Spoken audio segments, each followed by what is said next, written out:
Britain's constitution offers no clear answer to the question now on many Britons' minds: what happens if Prime Minister Boris Johnson, undergoing tests in hospital after persistent symptoms of coronavirus, cannot continue to lead? Johnson was admitted to hospital on Sunday in what his office said was a precautionary step after testing positive 10 days ago and still suffering from a high temperature. He remains in charge of the government, his office said. Johnson has said he can keep working from self-isolation in his Downing Street residence, just as his health secretary, Matt Hancock, who also tested positive for the virus, has done. But the fact that two such crucial leaders in the UK's fight against the pandemic have contracted the disease has raised questions about how the government would function without them at a time of global crisis. The Constitution, an unwieldy collection of sometimes ancient and contradictory precedents, offers no clear, formal Plan B or succession scenario, experts said. We've not been in that kind of situation, we've not had to think about it from that point of view before, Catherine Haddon, a senior fellow at the Institute for Government, told Reuters soon after Johnson was first diagnosed. Whereas in the United States the vice president steps up if the president dies or becomes incapacitated, Britain has no formal deputy or caretaker prime minister who would take over. Downing Street has already said, however, that Foreign Secretary Dominic Raab would deputise if necessary.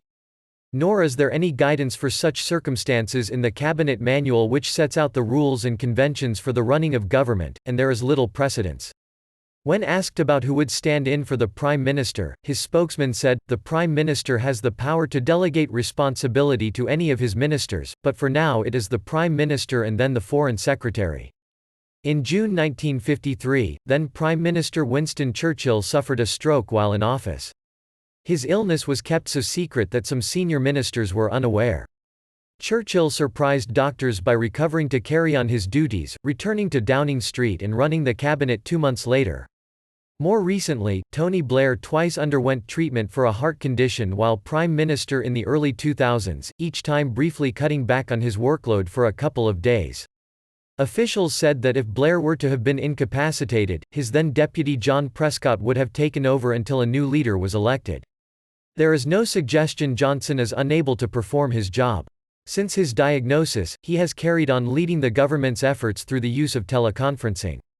Bob Kerslake, head of the civil service from January 2012 to September 2014, said Johnson's role was crucial at this time, stressing that visible leadership was essential. Kerslake, speaking to Sky News last month after Johnson tested positive, said officials would need to know what would happen if senior ministers were unable to do their jobs. Losing Cabinet Office Minister Michael Gove, who coordinates policy across government, would be a serious blow.